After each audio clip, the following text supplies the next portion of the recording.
Staf Umum Angkatan Bersenjata Ukraina 27 Mei melansir militer Rusia total kehilangan 502.340 tentara di Ukraina sejak awal invasi besar-besaran 24 Februari 2022. Jumlah ini termasuk 1.150 korban personel Rusia dalam sehari terakhir.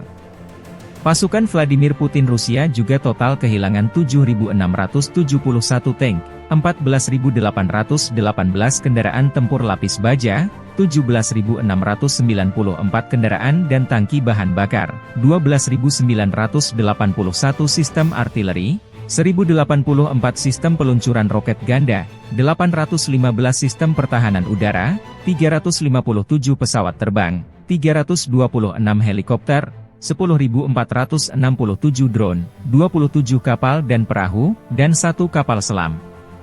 Sebelumnya, Presiden Ukraina Volodymyr Zelensky meminta mitra Ukraina untuk mengizinkan Kiev menggunakan senjata dari barat untuk menyerang sasaran militer di Rusia. Kami melihat setiap titik konsentrasi pasukan Rusia. Kami mengetahui semua area di mana rudal dan pesawat tempur Rusia diluncurkan, kata Zelensky dalam pidato malamnya.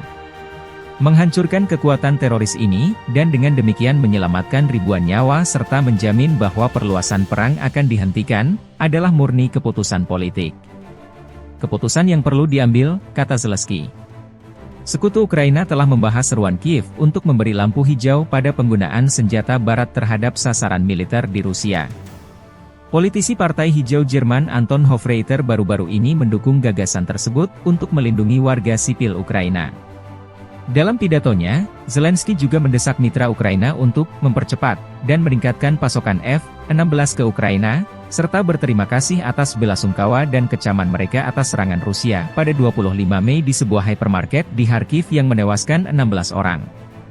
Namun mengatakan bahwa penting agar kecaman ini mengarah pada konsekuensi yang sepenuhnya adil.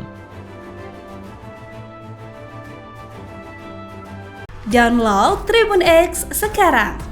Menghadirkan lokal menjadi Indonesia.